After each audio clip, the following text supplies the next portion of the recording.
Welcome to the Unlocking the Club podcast, where we host honest and direct conversations about journeys of access, personal truth, and reclaiming space. We share our truth so that you can find the key to own your truth, honor your journey, and reclaim your space. Grab your keys, your wallet, your phone, and invite your friends to meet you at the club. Here's your host, Angela Taylor.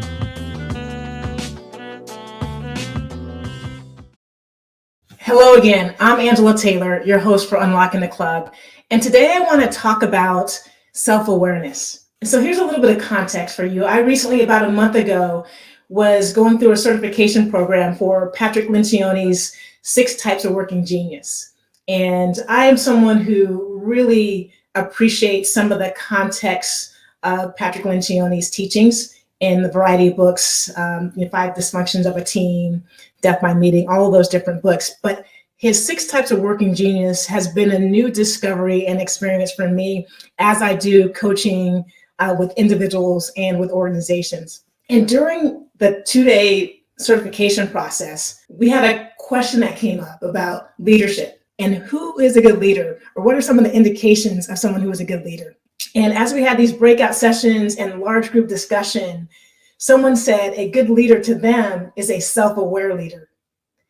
And I know I had to pause when I heard that. It was the first time that I heard that association with leadership. But intuitively, I totally understand the connection and the importance of it. And we had a little bit of a discussion in small groups and in the large breakout team to find out what exactly that meant and why it resonated with so many of us. And the theme was that so often we hadn't thought about it. We simply hadn't thought about it. We looked at leadership and we thought about leadership capabilities, their competencies or their proficiency, the outcomes or their success matrix, or different things that were oftentimes associated with actions. And this was such a different thing because it's more of in the coaching space, the touchy-feely aspect of leadership that in a dominant cultural society, we don't oftentimes talk about. And frankly, I'm not sure a lot of successful leaders, if we have that access to how self-aware they are or are not. And so it resonated with many of us. And how it shows up for me is as someone who you've heard quite often on this podcast me talk about for the majority of my early life, where I was focused on, again, getting good grades, putting my head down, getting good grades, working hard, getting into college, and then rinse and repeat until I got a great job, and then being able to keep and maintain that job so I could take care of family. Everything was focused on your actions. And it wasn't focused on how you were feeling inside of that. And that's one of the reasons why this podcast is so important to me, is because we need to unpack, certainly talk about all of the things that we are doing that lead to success or happiness, but also who we have to be inside of that journey. And when we think about a self-aware leader, self-awareness is literally the ability that you have to monitor your own emotions and reactions. Again, something that we don't talk about or you aren't trained in any of your courses or certification programs or in business school, frankly. But self-awareness really lets you have a better understanding of your strengths, your weaknesses, your triggers, those things that may have you tune people out, tune feedback out perhaps, those motivators. Like what is it, in fact, if it's not money, that motivates you to show up and to get up early, to stay late, to get the job done, and other characteristics. So that's self-awareness, right? Weaknesses, triggers, motivators, and other characteristics. And I think that being self-aware allows you to take a deeper look at those emotions, which again, in the workplace, we don't often allow ourselves or encourage others to explore and to share. Brene Brown has done a great job of talking about vulnerability, and vulnerability would require you to be self-aware enough to explore and take a deeper look at your emotions. But if you take that deeper look of why you're feeling a certain way about something that's going on, something that someone says to you, an assignment that you receive, feedback that you've received, anything, and it also allows you to understand how you can turn that energy into actions that are going to lead you in the right direction. So I Googled it after that conversation that we had during the certification. It was like self-awareness. What are some of the keys to self-awareness? And I came up with a great list from a couple of different sites of some of the things that were said consistently across sites. One was a key to being self-aware is to keep an open mind. Literally is to know and understand your truth or your point of view, but also to appreciate and invite other perspectives into the conversation. So keeping an open mind was a key that was consistently referenced online about being self-aware. The second thing that showed up was being mindful of your strengths and weaknesses. And this is something in basketball that whether you like it or not, you get feedback on a regular basis, whether it's in practice or in games or at the end of the season, depending on the outcome or the conversation you have with your coach. You are very much aware of your strengths and your weaknesses. And it doesn't mean that, right, you always have to focus on your weaknesses. To a certain extent, some of the best basketball players actually continue to focus on their strengths and make their strengths better.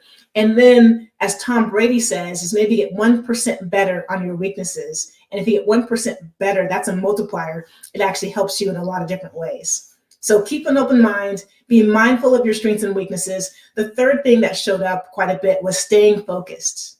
And to me, this means understanding why being self-aware, why your mindset is important. Not just focus on the task, but focus on how you feel and how you're showing up and what may be leading to some of those things. So if you get feedback and the feedback is around something that may trigger you on a regular basis, if you stay focused on the energy that you're showing up with, then you may be able to unpack that a little bit in the future. There were some other great tips that they had: setting boundaries, knowing your emotional triggers, knowing what topics or information may trigger you. It may be the truth. Like the truth trigger is a really important one. When someone speaks truth to you and you just can't handle it, that may trigger an emotion. It could be inside of different identities. It could be from somebody that maybe you don't have a great relationship. Their feedback may trigger you in a specific way.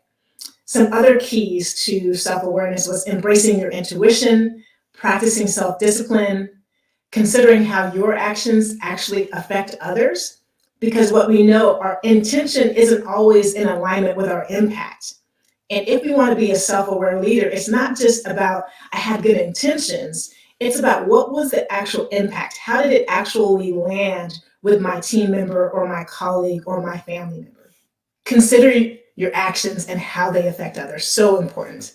And then the last two was apologize when necessary, which sometimes can be difficult to own up to something or being wrong. And the last one is asking for feedback. It's getting check-ins. Sometimes you may think that you're on the right path, that you're not acting with emotion or you're not responding with emotion. But if you get feedback from others, if you look at their body language or you actually solicit their feedback, that may be a great way for you to maintain and establish self-awareness that will help you be that good leader. So some things to think about. I would love to hear from all of you all about other ways to make sure that you're amplifying your self-awareness, which will allow you to be a better leader, whether it's in your household, whether it's in your community, in your church, or in your workplace. I'm actually going to solicit some of that information about how to be self-aware about your style. And so on today's episode of Unlocking the Club, we are excited to be joined by Solita C. Roberts. Today on Unlocking the Club, I will be joined by Solita C. Roberts. Solita is the founder of Style to Impact, an image coaching and training company that works with women entrepreneurs and executives to build wardrobes that power their confidence, influence, impact, and income. Solita focuses on authentic styling for confidence, visibility, and impact by transforming lives through workshops, presentations, one-on-one personal styling, wardrobe mindset shifts, closet revamps, and power dressing. Solita has worked with TEDx, keynote speakers, lawyers, financial advisors, and coaches, and was named one of LinkedIn's 2022 top voices in the fashion and beauty industry and was featured on the CW network. Prior to Style to Impact, Solita worked for one of Switzerland's top wealth management companies and spent over 15 years in the financial industry. Her mission is to empower more women, especially Black and Brown women, to represent more of who they are in the clothes they wear, to get confidence that they need to show up unapologetically and position themselves for success. Her favorite quote is, "Who you are is non negotiable. And if you can't be who you are where you are, change where you are, not who you are," by Caroline Wanga. Thanks for tuning in as we unlock the club today with Solita C. Roberts. Oh my gosh. It's always crazy when you hear your bio being read out loud. What was Oh, comfortable or uncomfortable for you, and what was that feeling?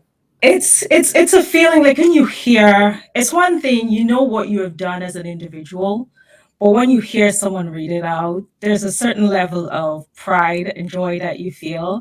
And then you get to that realization of the impact of the work that you're doing and what you're trying to do. And so every time I hear my bio, I'm like, just a reminder of yes, there is a reason, there's a purpose why I'm doing what I'm doing and why I enjoy what I'm doing. So thank you very much for having me. I Well, appreciate being here. you're welcome. And we're going to have to unpack that a little bit because I think it's such a great point. Is so often, I know a lot of times Black women do not pause to acknowledge Yeah, their greatness, yeah. the greatness that they show up in every day as mothers, as sisters, as daughters, as friends in the workplace. And it is in those moments maybe where somebody acknowledges you, or where you have to sit and listen to someone reading your bio, where you actually recognize all of the wonderful and amazing things that you've done. And that is you. Like, I read your bio and was just so impressed with the inspiration behind the work that you're doing. Thank you.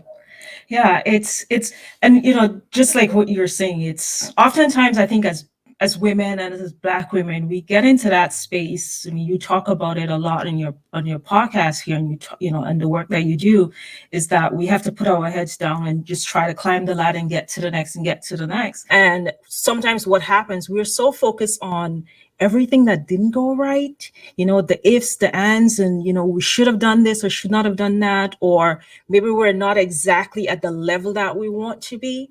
And we don't always take a beat to just say, okay, where am I today? What have I accomplished? Right? Because you've changed. There are things that you've learned about yourself. There are things that you would have accomplished, but we're so focused on getting to the next level that we don't always just take that pause and to recognize where we're at as professionals, the things that we've done both personally and professionally. It's not just professionally, but things we've done as well in our personal lives. And I think more than anything, that's something that I had to remind myself a lot this year. Every time I get frustrated or I feel like, okay, I'm not at the level that I need to be and I'm second guessing myself, I just kind of take that break and say, okay, Salida, what are some things that you accomplished today? What is something that you are really proud of today? We oftentimes look at what have I done in a year or what I've done in 5 years, but we have to bring it down. Like a mentor of mine, he's like, sometimes just getting through the day is difficult.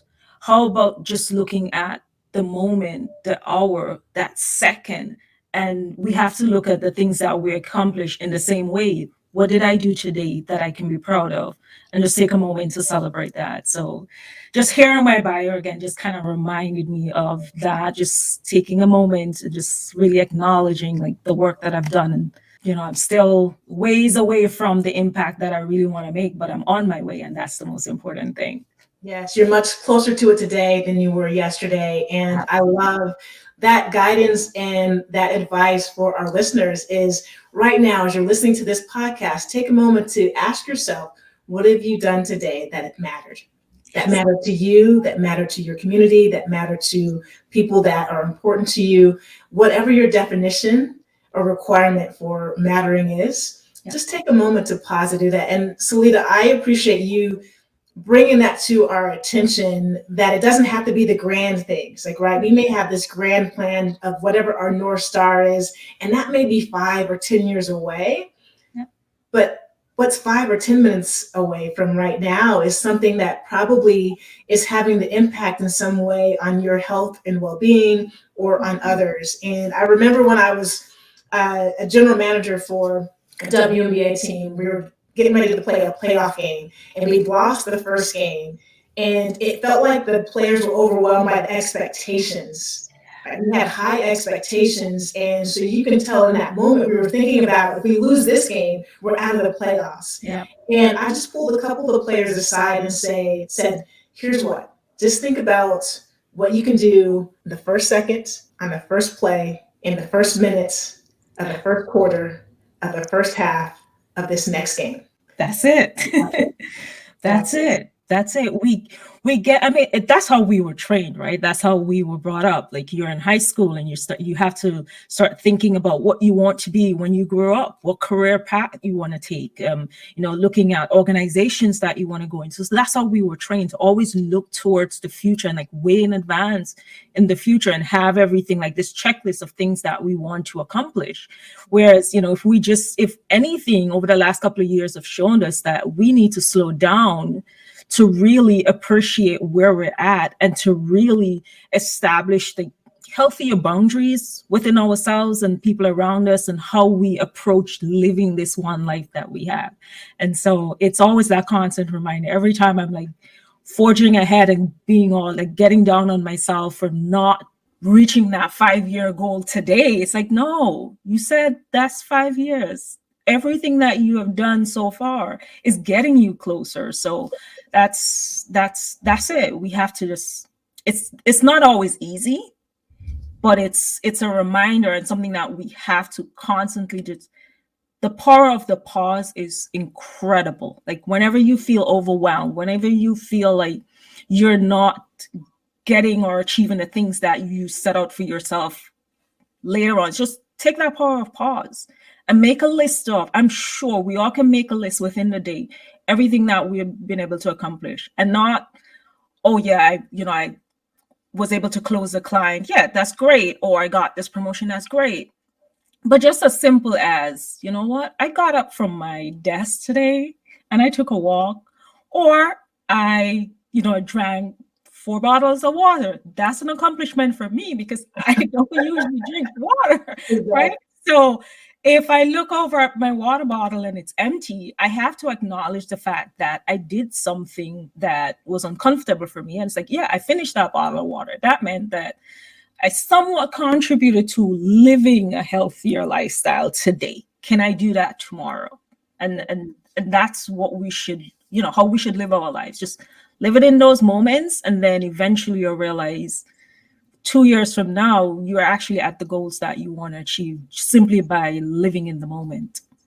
So true. Oftentimes, when you are living in the moment, you'll get somewhere before you know it, right? When you're in your car and you're thinking, this is going to be a long drive, but the music you're playing is great, or you're listening to a great podcast, most likely the podcast called Unlocking the Club or something like that, right? Absolutely. Or you're in conversation with some friends, and all of a sudden, that 3-hour drive that you thought was going to take forever, you've pulled up to the destination. So being able to live in those moments and to account for the moments, I think, is incredibly important. And I'm curious, Solita, for you, we read your bio. What should the audience know that may not be in your bio that you're most proud of? I think, and I've only come to accept this part of me fully. And so I make this joke, running joke with my friends or, my family, that I've been an immigrant all my life. And so I'm originally born and raised until my teenage years, the Republic of Ghana, which is the only English-speaking country in South America. And when I was a teenager, I then migrated to Antigua and Barbuda, which is in the Caribbean. And now I'm living in Atlanta, Georgia, right? And throughout those transitions, I've had periods like the first time I migrated from Ghana to Antigua, it was difficult for me. It was not only a culture shock, but it was also the first time I felt like I didn't belong. The first time I felt that being who I was and where I was from, that I was being judged for that. Right. And it wasn't an easy feeling, like being in high school and then you're being told like, oh, you're not from here, or, I'm trying to monitor and manage the words that I use so I don't sound like I'm from Guyana, or just something as simple. And I know part of the conversation today is what we're talking about fashion, is that a simple thing as me not wearing gold jewelry because I didn't want to be identified as a Guyanese, right? Because that was one of the things that they use in Antigua as a marker. It's like, oh, if you want to know a Guyanese, look at how much gold they're wearing. Oh, wow. And so I didn't do, I stayed away from wearing gold for so long. And now that I'm here in a new country, I'm exploring new challenges, I'm exploring new opportunities and learning about myself and the environments that I'm in, I've come to appreciate the fact that I've had all these experiences growing up in different countries, right? You talked earlier, when you started this episode and talking about self-awareness. And that is where just being self-aware to other people, like their journey and their culture and their upbringing, that's something that I really do appreciate about the fact that I've been an immigrant all my life. And, I can share those experiences with others, but at the same time, be aware that my experiences are not necessarily your experiences. And how can I make sure that I'm understanding your story and where you're coming from, while at the same time, sharing parts of myself with those that I come in contact with. So that's something that's not on my bio. I don't think it's anywhere. No, it's not on my bio, probably on my website, but a lot of people don't know that about me. And that's something that I think I really, really do appreciate, the fact that I've had those experiences. It's fascinating. And you said something that reminded me. I had a conversation actually earlier today with a colleague who just got a new opportunity and was going to donate some of the proceeds from the work that they were doing back to that organization. And I was like, that's a great gesture. And is that also the mindset of someone who has come from either a marginalized or historically excluded identity, where we go out of our way to make sure someone else doesn't feel excluded? And I wonder if for you, going from Guyana to Antigua, right, if your mindset of you feeling like you didn't belong, the first thing you said about making that transition was, I didn't feel like I belonged. Yeah. If that inspired in you in a way that you're aware of, or something that may not have been in your consciousness at the time, to make sure that you're making sure others feel like they belong? I mean, at the time, obviously, as a teenager, I was trying to navigate my own sense of self, right, and my environment, and just getting an understanding as to who I am and where I fit into, this new country. But I think as I grew, just learning more about myself, being more self-aware, like some of the things that I appreciate about the country that I came from, what I appreciate about my people, and what I appreciate about being in this new country, right? Because then part of their culture became part of my culture, and like how to fuse the two and how to not shy away from who I am. It definitely brought that level where I'm now aware of who I am. And it also inspired the work that I'm doing today, right? Because yes, I am a Black woman, but I'm not a Black American woman. And so my experiences as a Black Caribbean woman is totally different from a Black woman in America.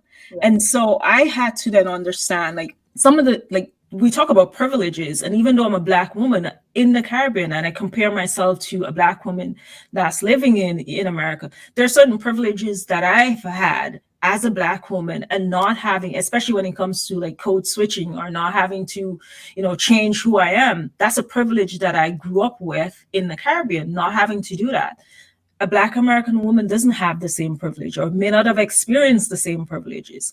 And so the work that I do is to really, one, my privilege of being able to show up as my authentic self, to be able to say, this is who I am. I love colors. I love my nails. I love my natural hair in whatever state that I want it to be in. And this is who I am. This is how I'm showing up in that space. And how can I help you who really want to show up that way? But because of the barriers and the biases here, you may feel as though, not so confident being your true self. And how can I bring my experiences in helping you to say, okay, can I release some of these, just having the courage to be myself. So definitely my experiences have really shaped not only who I am, but also the work that I do today. Well, speaking to that, you talked about not wearing gold, Yeah. right, when you moved. Yeah. And I wonder so often on this show, and I think just in conversations with people in general, you find out whatever the inspiration for the occupation that they're in. There was a young girl who spoke at an event recently, a fundraiser, and she talked about how her mother had a traumatic accident when she was young and she was still in high school, and she had to caretake her mother. She was an only child in a single parent household. And so she spent a lot of the time getting her mother to and from physical therapy, occupational therapy, being in the hospital room in the doctor's office when her mother was getting having her appointments with a doctor. And she now wants to be a physician. Yeah. Yeah. And I wondered if that same connection. Oh no, yeah, absolutely. I mean, looking back, and just to share some of my journey being in the US. So when I moved from Antigua to Atlanta, that was in 2019. Okay. All So right. we know what happened the following year. We do. And so when I moved here, yes, I have family here, but I had no community, right? There was no network for me to tap into. I like literally have no friends. Like I'm on that journey of making friends and finding my community in the spaces that I want to go into.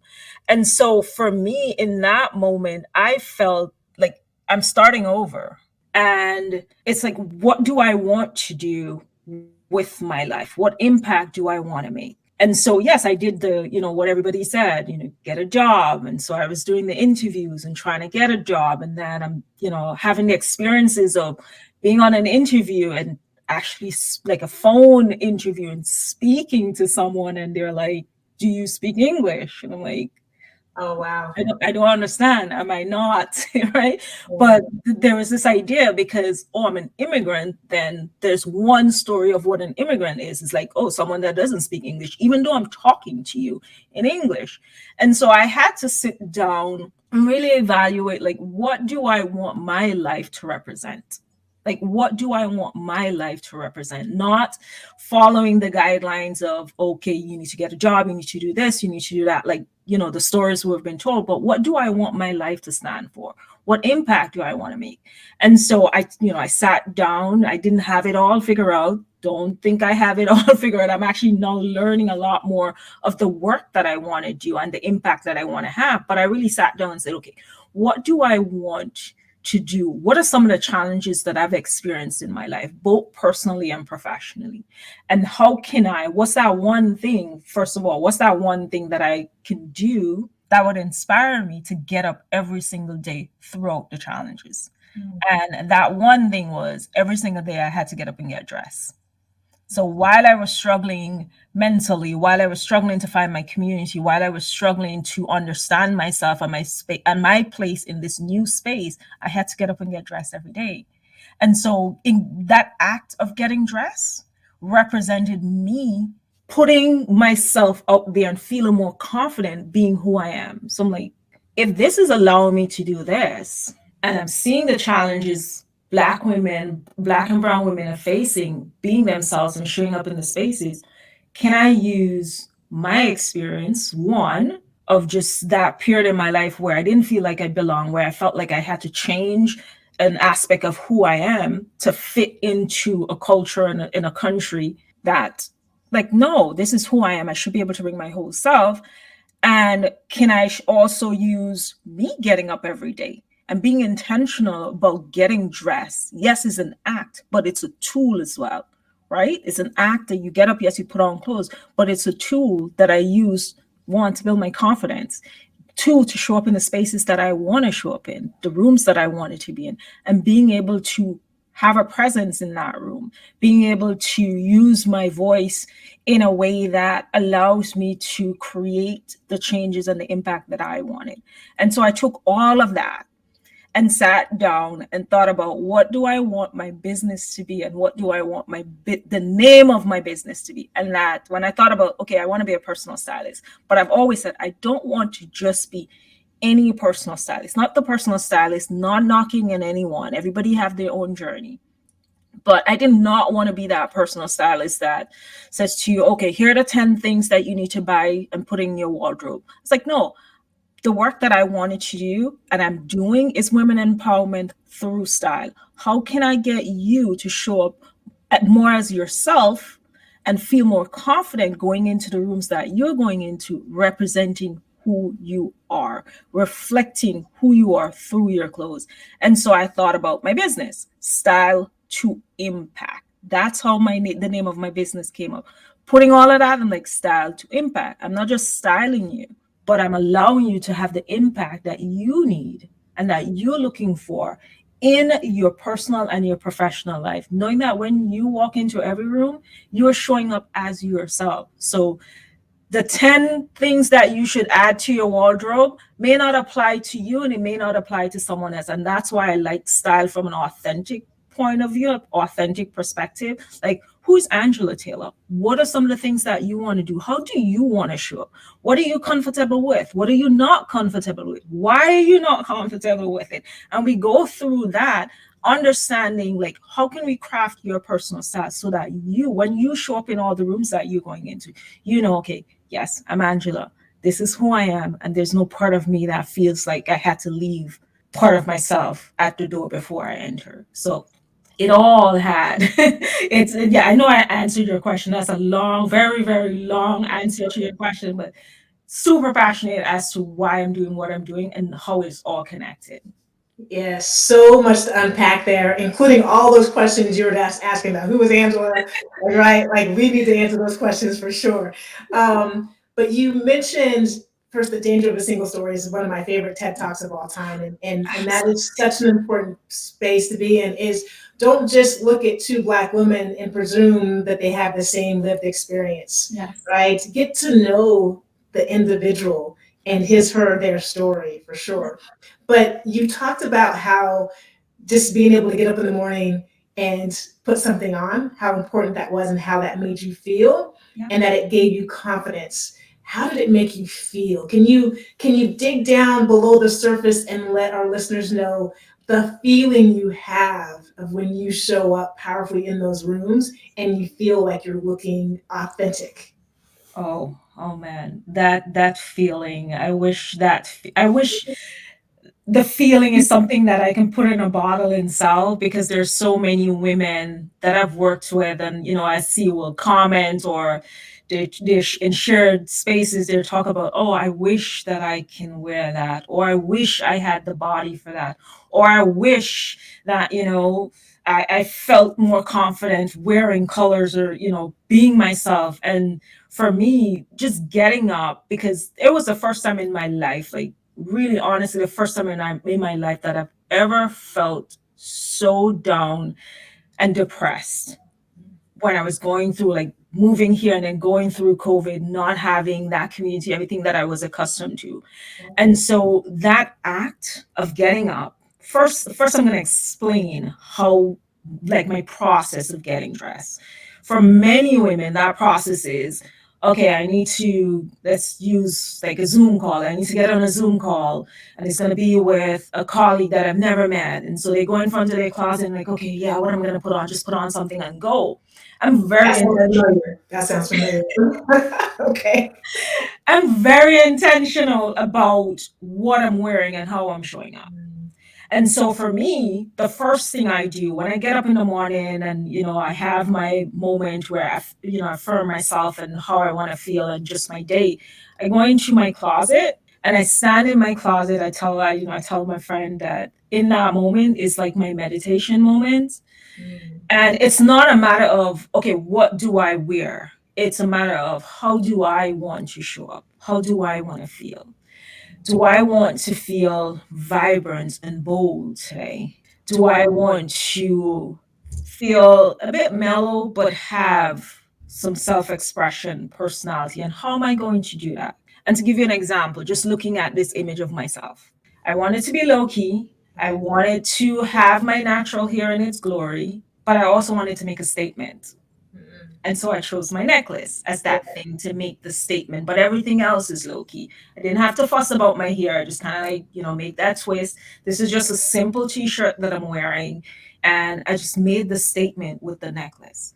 And so that feeling of getting dressed for me, it's knowing how I want to show up and connecting it to how I want to be seen, how I want to express myself. And it's not coming from comparing myself to anything else. I was not worried about, and I've always say this, if you're getting dressed and you're worried about what others are wearing, like what is everybody going to be wearing to that function? You are dressing from the wrong perspective. It becomes where it's situational, where it's like, I'm going to get dressed based on, and you're trying to figure out what everyone else is doing. But when you dress from you, how do I want to show up? There's no time that I sit down and say, oh, I wonder what everyone else will be wearing. No, that feeling of saying, how do I want to show up? Wow. It's important to me. And that feeling of knowing that whenever I show up is a true reflection of who I am. I'm never walking into that room going, oh, I wish that I'd worn that, or I could wear that, or I look like her. It's I'm looking at another woman and I'm like, oh my gosh, I love that outfit that you're wearing. That is bomb. You look great in that. Because I feel great about myself. And so it's easy for me to compliment as opposed to compare. And that feeling I wish I can put in a bottle. That, if we can unlock that, it'll be a gift to society where we don't have to conflate our well-being and success in comparison to somebody else as if it's a zero-sum game. If Solita shows up in all of her glory looking fantastic, then that diminishes how I showed up, right? Both can be true and both should be true if we are starting to dress with intention. I love that story and wonder, like, what are some of what's the range or mosaic of things that you go into your closet and you try to manifest? So you said you just wanted to kind of have a casual, simple, like what are some of the other things that you can consider when putting an outfit together? I look at, obviously, where I'm going is something that you have to consider, the room that I'm going into. So for instance, I did and a couple of weeks ago, it will be last week, but I know by the time this episode come out, it'll be like a couple of weeks ago, I went to a women in technology forum, right? And I know in that space, like women in technology in the tech space is very casual, but at the same time, I understood the the impact this particular organization was looking to make. And I understood by just doing some light survey as to who are the women that they're attracting, who are the women that have been to, some of the functions that they've had before. And I looked at, how do I want to present myself?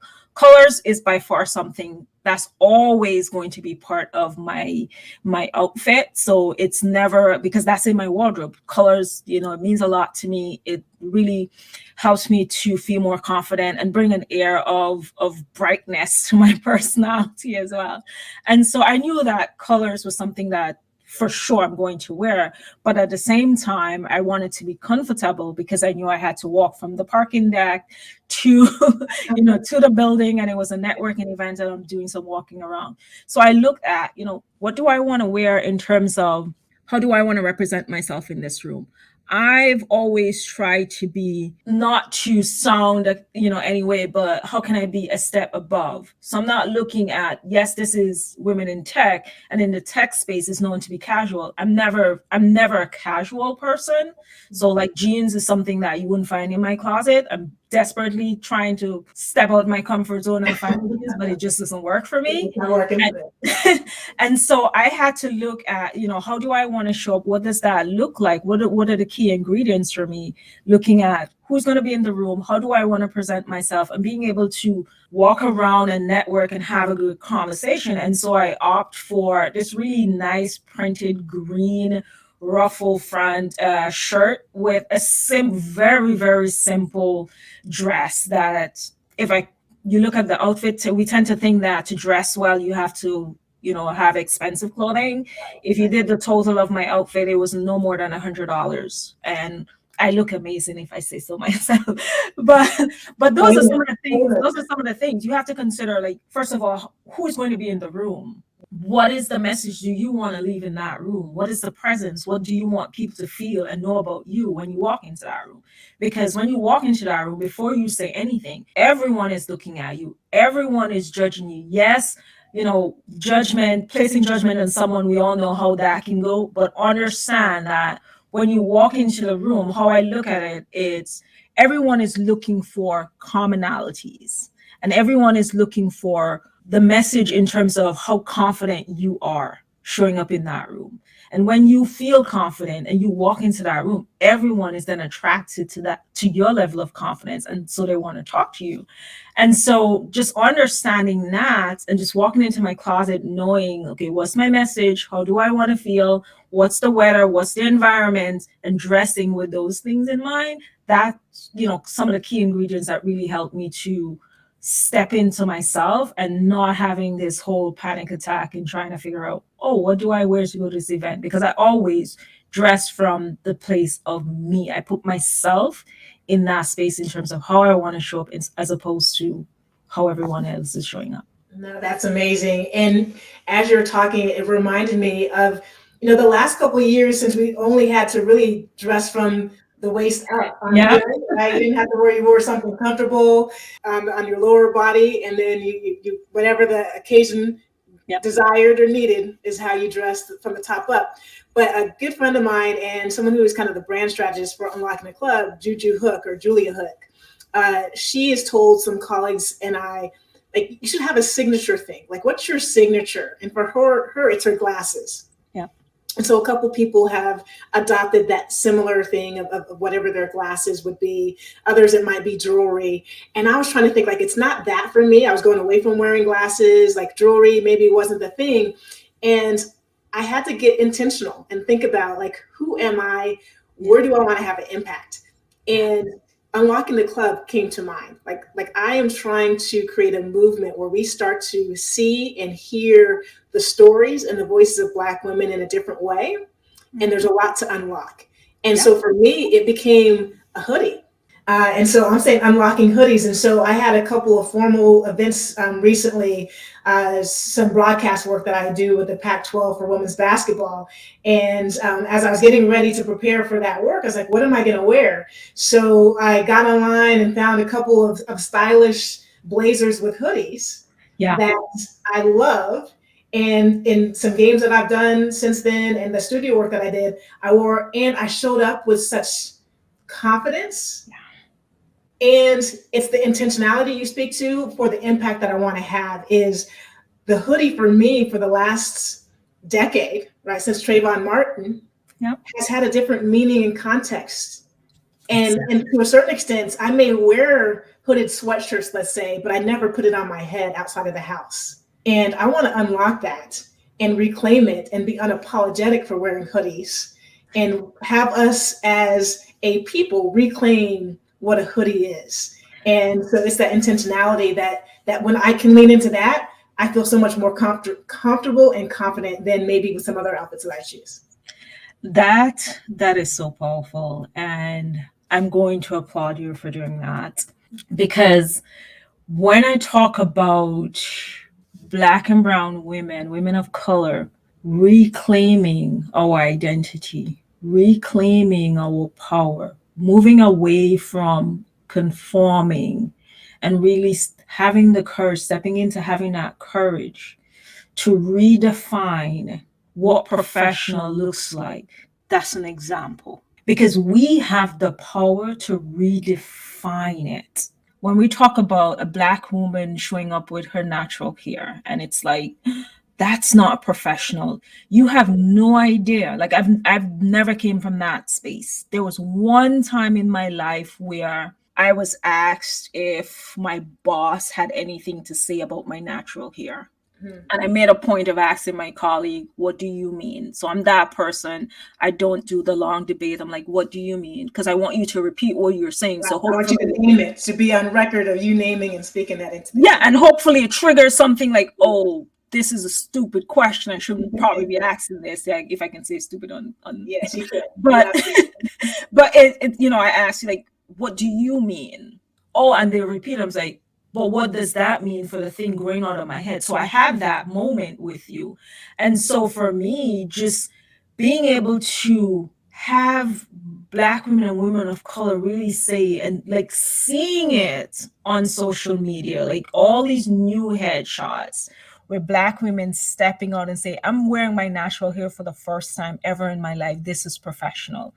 Like, it gave me chills. And I cannot tell you, when I saw the former First Lady, Michelle Obama, Yes. stepped out with her braids, I'm like, because in that moment, what she's done for every Black girl Yes. that's wondering or been told that this is not beautiful. They saw themselves there and going like, no. And that's power, because we're now changing. The generation is changing. We've now empowered them to say, this is who I am. So you redefining what the hoodie means and what the hoodie means as a professional woman in a professional space, that's powerful. Thank you. So thank you very much for doing that work, right? Because if we all, I always say, if we all individually, it's not always going to be easy. I understand that. Yeah. But if each of us look at ways in which we can redefine the standard of what beauty means,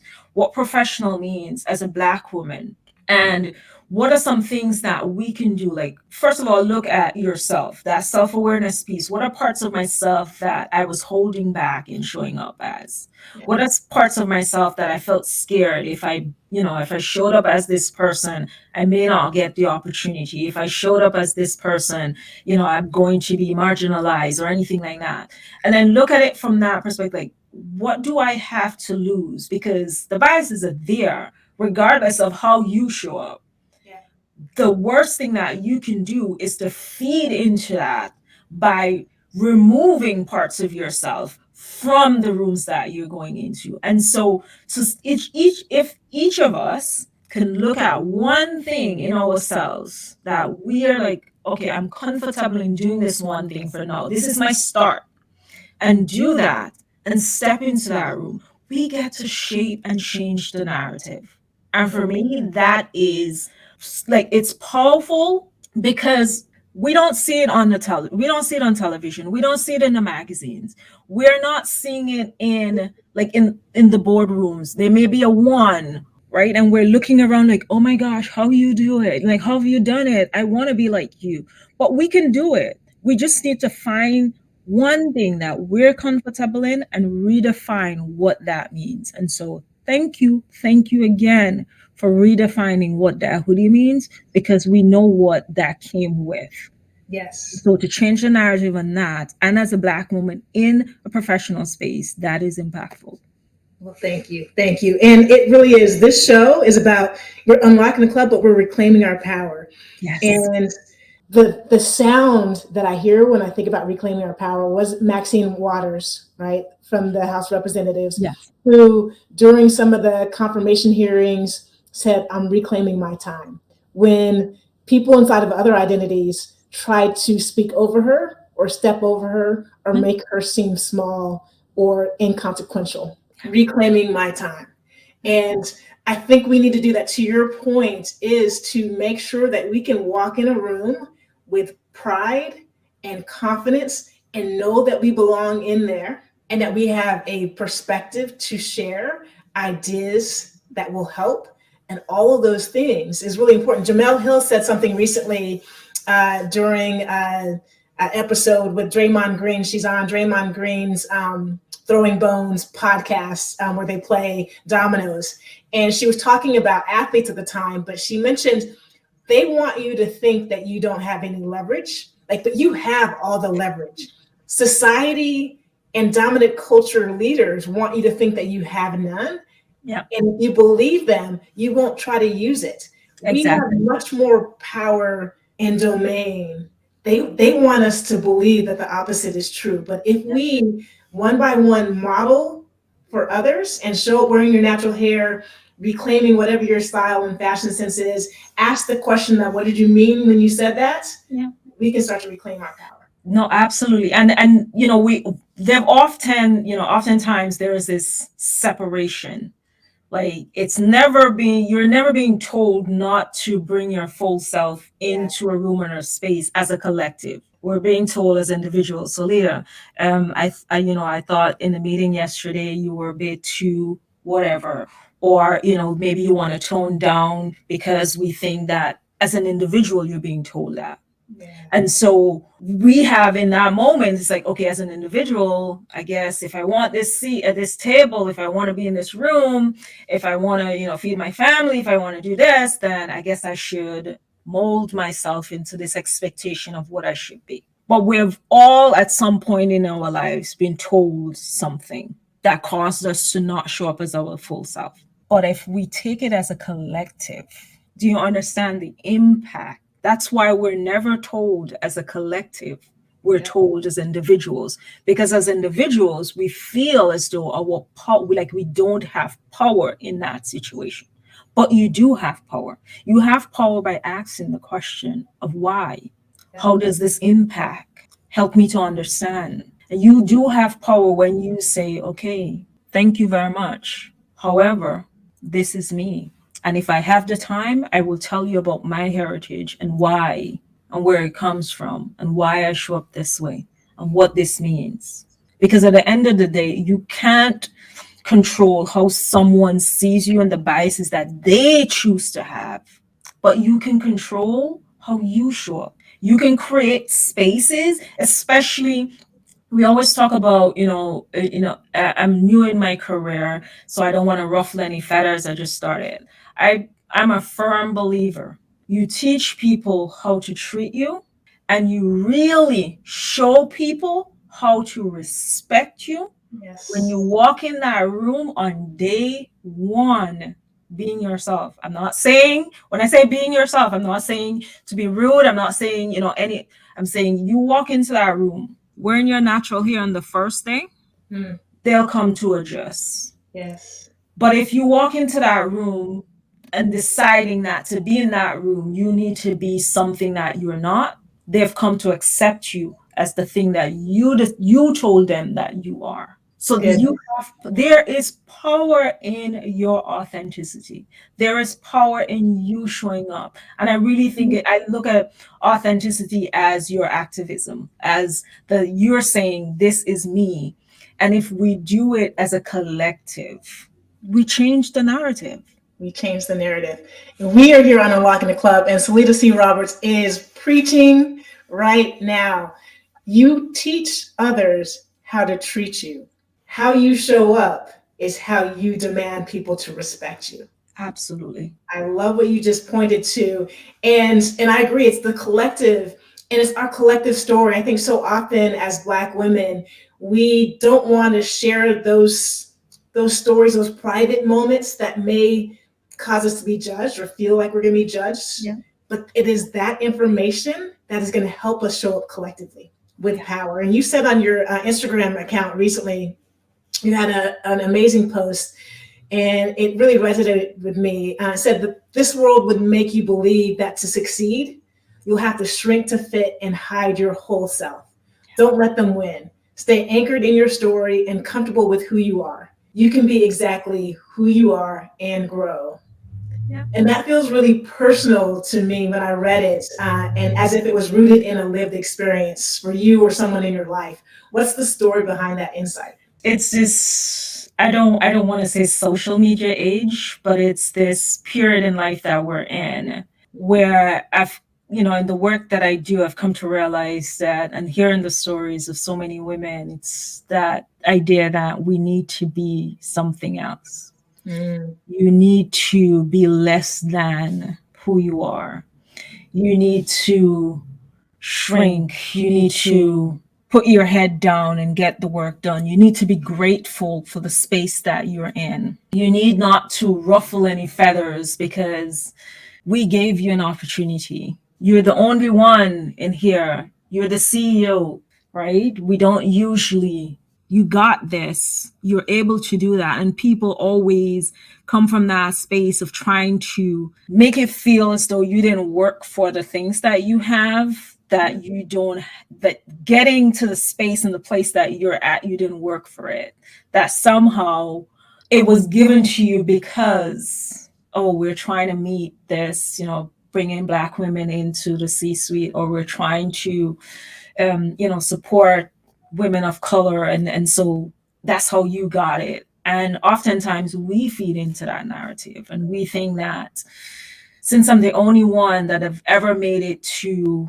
the C-suite in this company as a Black woman, as a woman of color, then I need to adjust and do everything that the world tells me that I should be. And I think part of that, like really inspired that post is when I looked at the confirmation hearing that we all experience of watching a Black woman Yes. having to grin and bear, Yeah. having to find the right words, having to keep her expression as neutral as possible. Girl, I couldn't have done it. After the first day or hour, I would have clapped back. I couldn't have done it. And we, you know, a lot of us say that. And as a collective, we understood that moment and those moments. Yeah. And we also understood what she was doing for us and the importance of just staying the course to change the narrative. And I say that post to just remind women and remind Black women, women of colors, that you get to decide. There is power in your story, your truth. You live it on a daily basis and taking that power back. Some of us are going to be in positions where, in that moment where we saw that, you know, the justice, she couldn't express herself, but she did not hold back by allowing them to derail her. She stayed even keel, but she still stood her ground. Yeah. And that was a reminder to us that even though sometimes we're in certain positions that, you know, we want to just go out guns blazing, that we just have to stay even keel, but hold your ground and speak your truth and show up as yourself. Yeah. And that was a reminder to that. It's that we have to. Don't shrink. Your story is your story. There's power in your story. There's power in who you are. There's power in everything that you do and what makes you you. First of all, find the rooms that would allow you to be that person. And that's why I love that quote so much. Because you shouldn't change who you are. Change the rooms. And if you can't change the room right away, plan your exit strategy to change the room. Because being in any space that you can't be yourself, you can't bring your most authentic and be your healthiest self. I'm sorry, I have one life. And it's all about how do I want to show up in this one life that I have. And I really believe in showing up in this one life as I have to be myself. Like, I can't be anybody else, and I shouldn't be required to be anyone else but myself. Yes, yes. And one of the things that I loved about that moment, right, as Justice Ketanji Brown Jackson showed up so powerfully, indicated why representation matters. Yes. And it was when Cory Booker had his opportunity, and it felt like 10 minutes. It was probably just 10 seconds where he just paused and smiled at her and looked her in the eye, and she started to, you could tell, well up a little bit. But she was seen. Yeah. She was seen. And in that moment, I think, I know collectively as a Black woman, I felt that, knowing that somebody in that room sees you and values you and knows what you're having to put up with. Yes. And that's the power, as you said, that's the power of our representation. And so the work that I do with my clients in helping you represent more of who you are in the clothes that you wear, what you're doing is creating spaces for other Black women, other women of color to say, I see you, I can be you, I'm going to be you. And start making their transition into embracing the parts of themselves that they thought or they were told they had to leave at the door if they wanted a seat at the table. It's like, no, be your whole and authentic self. Be comfortable in who you are. Advocate for that part of you that never felt that you could bring your whole self to that room, right? Creating space when you show up. You also creating space, like a safety space where, imagine if you showed up in a room with 4 other Black women and they can feel and see that you're being your authentic self. You've created a safe space for them to do this. Exactly. I love what you're saying. So many of the things that you're saying, but what you just did was to bring Unlocking the Club and the concept full circle, and to shift the narrative about what Unlocking the Club truly needs to be for Black women, those that identify as Black, those that identify as Black and female.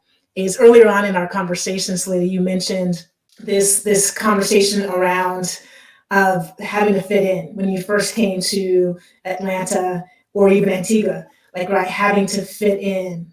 And then you realize like right, that was too exhausting and I just need to be my authentic self. That literally is unlocking the club. Yeah. Is we need to start our own clubs. We don't need to kind of pound the pavement and beat on the doors trying to get into others' clubs where they'll never accept us. They'll keep moving like right the goalposts to make sure that we never quite get into that club. We need to be able to create our own clubs, and that requires that self-awareness where we figure out who we are and who we want to be. And I think your aunt had some great context around this that I appreciate kind of her advice to you.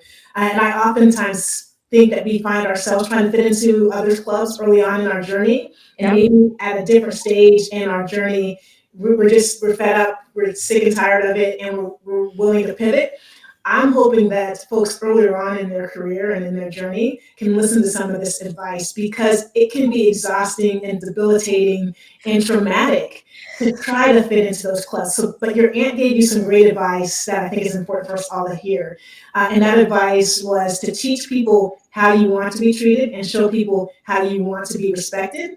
Now, how has that advice influenced your journey? And were there times that you actually didn't follow that advice?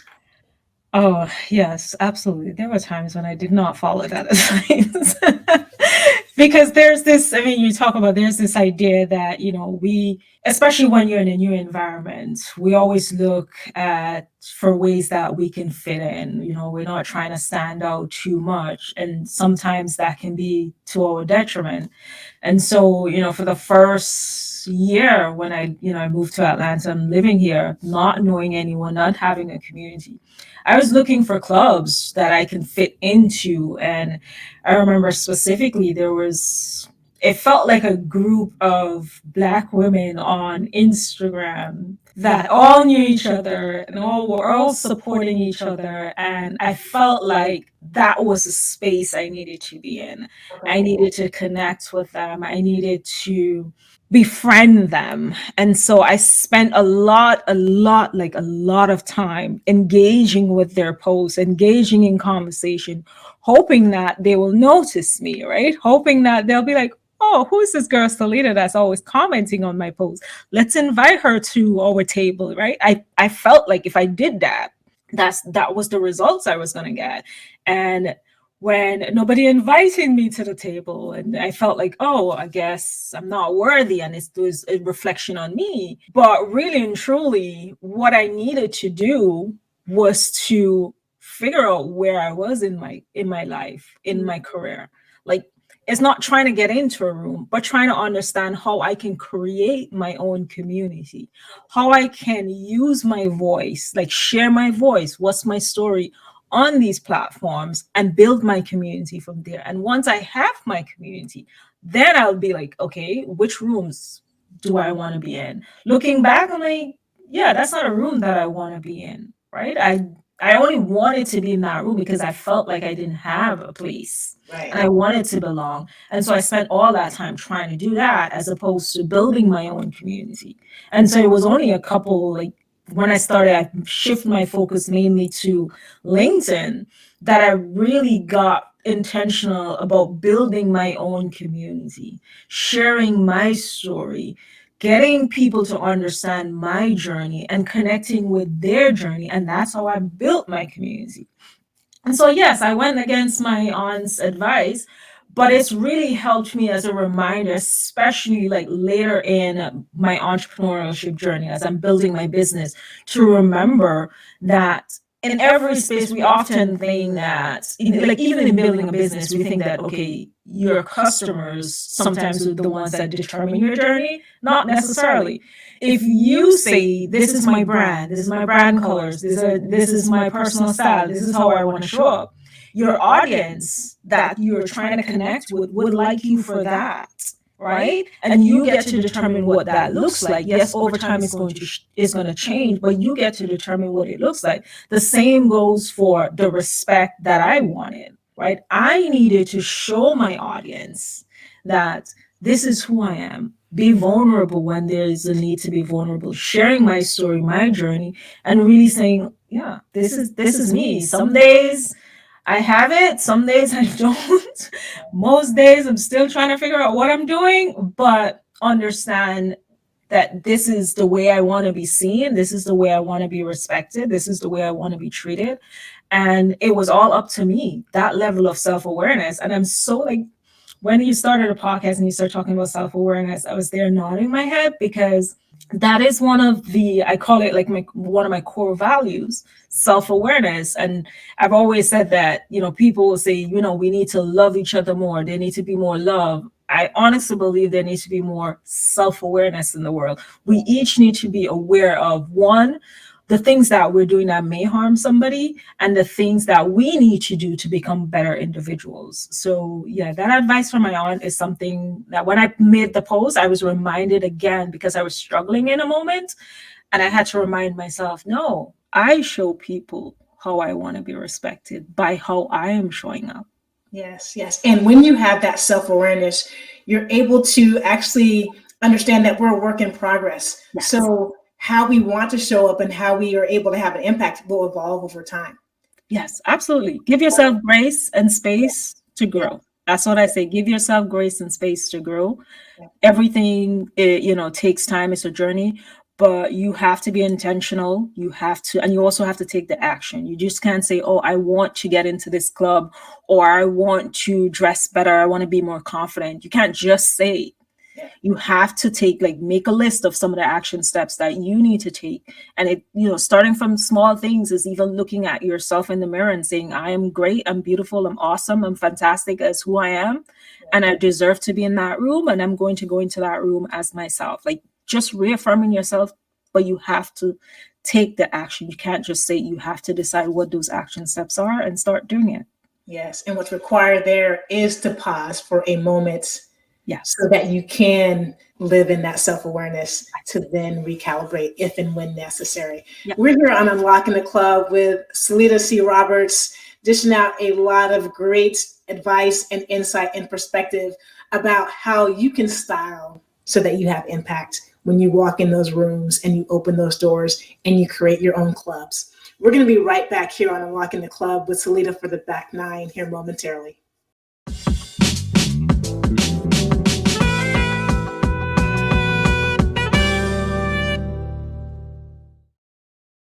I'm your host, Angela Taylor. We're here on Unlocking the Club, and we're going to dive into the back nine with Solita C. Roberts. Solita, I'm curious that besides your own home, currently in Atlanta, what's the place that you feel safest to be yourself?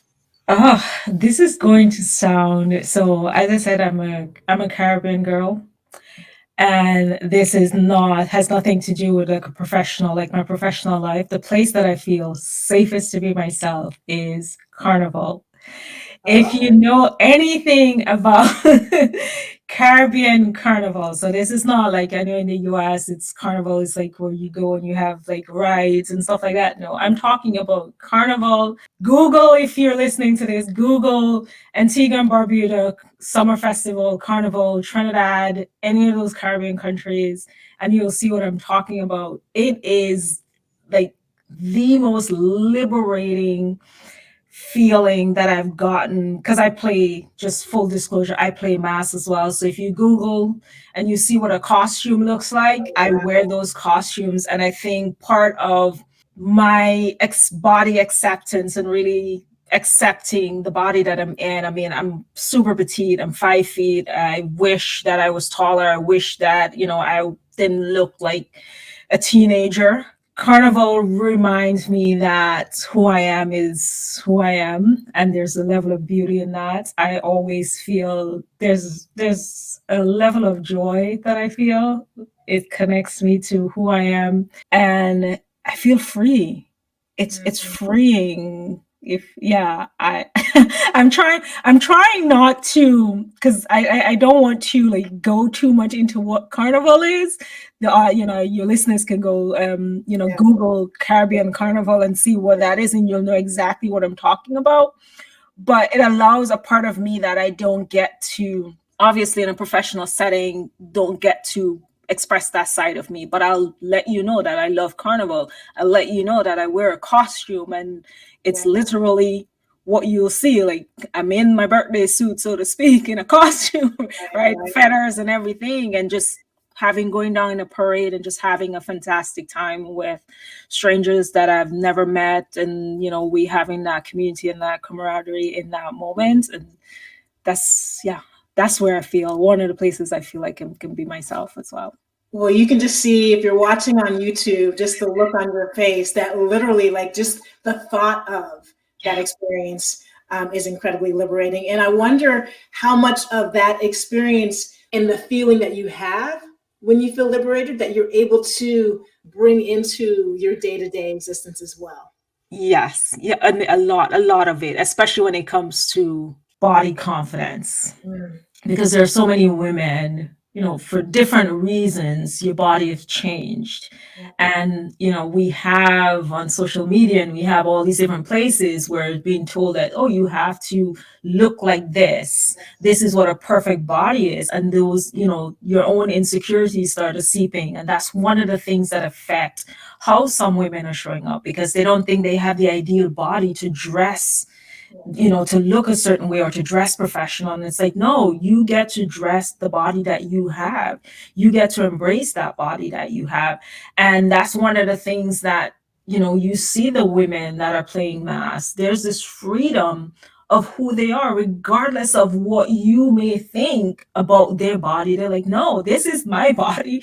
I love it. I'm having fun. And I brought some of that into, like, yeah, you may not have that level of confidence to go into the government street and jump up and have a nice time in a costume. Yeah. But it's a reminder that your body is beautiful. Look at all the things that I've done for you and show appreciation for where you're at. Like, if you think that your body is not at the healthiest that you want it to be, then obviously, yes, you do the work that you need to do, but don't delay how you're showing up because of that. And yeah, Carnival does part of that. The work that I do is being able to remind my audience, like, if you get on me one-on-one, you having a body issue challenge, and I show you one of my photos, yes, you look at me and be like, yeah, but you look so skinny. But as a skinny person, quote unquote, there's still issues that I struggle with, that I had to overcome. It's not because skinny doesn't mean perfect. And that's a misconception that we are told. We see out there that, oh, you have to be skinny, you have to be this particular size to have a perfect body and to be happy with it. Like, no, we all have our own challenges and struggles. And so the work that I do, and of course, pulling that confidence piece from Carnival into that, is definitely a plus. Yes, yes. Well, and body image, it's a social construct, right? And we all are socialized by these media messages of what is acceptable and what's not. And so I love that you have that experience and can figure out a way how to invite that into, like, your day-to-day presence. And Lizzo is someone that so many of us have great respect for, how she is showing up in all of her authenticity so powerfully and sharing it with others. Yeah. And I mean, I can only imagine how liberating and freeing she feels. And it's also a reminder, you'll see it. Some people like you and some people don't. Yeah. But the most important thing is, are you happy being yourself? Yeah. If you're happy being yourself, then that one person in that room that's like, that person doesn't matter. Yeah. Because you're happy being yourself. I'm gonna keep saying this. We only have one life. How are you showing up in this life that you have for yourself? That's important. Absolutely. Well, and I sense that even in your hesitation to share your story about Carnival, right, there's a little bit of hesitancy. And I'm wondering, are there any other situations that you walk into with trepidation every time? I mean, I don't think so. I've really gone to that space where I'm comfortable being myself. I'm happy being myself. I don't feel the need like I have to, like, be someone that I'm not. I think over the last couple of years and the struggles that I've had on my own, both, especially personally, mentally, that I've had, and realizing how important it is to protect my space and to be happy and to not worried so much about what everyone else is doing, and not being worried about the progress and comparing myself to anyone else, and being really intentional and focused on my own journey, that's really allowed me to be grounded in who I am, and knowing that whatever goals I set for myself should be my own. It should not be in comparison to anyone else. How I want to show up is just about me and how I want to express myself, and what impact and influence do I want to have with those that I'm coming in contact with, and how do I want to help, other women and women of color feel the same the same level of self-worth and self-confidence. And so I try as much as I can to stay in the space of self, and just be reminded as to who I want to be and how I want to show up. So I'm trying not to allow the world to control the perception of who I am. Yes. Well, and so how you refuse to allow the world to do that, to shift the narrative for you, and that you're controlling the narrative. What's something about yourself that you actually refuse to hide? Oh, wow. I have to think about this one for a moment. Something that I refuse to hide. I think something that I've come to terms with in refusing to hide is being vulnerable. So I'm very, very much so a logical person. Like, Okay. problem, solution. I don't dwell in the emotions. And that is something that I learned the hard way, in what it means to be emotional when making decisions, and knowing that it's okay to be emotional. It's okay to not have everything figured, and not to always apply that logical side of me. And so I'm vulnerable by even like usually like sharing my own personal stories is not something that I was ever comfortable in doing. My own struggles wasn't something that I was comfortable in doing with total strangers. Like, you had to like really know me. I really had to like have you in a protective space, and it's like one person. But that's something that I've learned that I'm okay with sharing that. I'm okay with being vulnerable. I'm okay with sharing the not so good parts, and sharing it in a room that with people that I don't know, and they don't know me, and we get to learn about each other. So I've come a long way in that journey. Yeah, well, and I appreciate how your self-awareness of the fact that you are logical actually connects to your styling. Like, and you talked about you like to use colors to balance out maybe Yeah. your personality a little bit. And I think that that's an important thing to know, is that you can paint the full picture through what you wear that complements and augments your personality and persona. Absolutely. I say I'm super introverted. I am that person who goes to a networking event, and I'm like, okay, I need to pump myself up. I need to, play some music, get ready, know what questions in advance. I'm gonna like my icebreaker questions. And so what I've learned is that I use, as I said, style is not just an act. Getting dressed is not an act, just an act of getting dressed. It's also a tool. So I've used it as a tool Yeah. to really help me get into conversations that I may be feeling uncomfortable with, or may not, unsure as to how to start a conversation. And so walking into a room wearing a bright color, wearing colors when everyone else is wearing black, trust me, someone is going to say, I love that red, or I love how you color block that. And, it then becomes a conversation starter for me. So yeah, I've definitely been, learned how to like express that part of my personality that's not a natural part of who I am. Yeah. So when you're walking into those rooms and standing out in a crowd, what is your superpower? Ah, walking in. So it's interesting that I say I'm an introvert, but whenever I walk into a room and someone goes, "Oh, I love your nails," like I'm wearing pink nails at the moment. It's like, "Oh, I love that color in you." I get this air of, "Oh, let's talk. Yeah, how are you?" And we get into that, banter and get to know each other.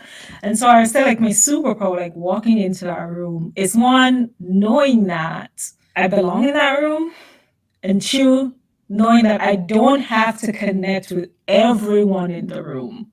I think that's something that the misconception that we have, especially when we network, is like we have to connect with everyone.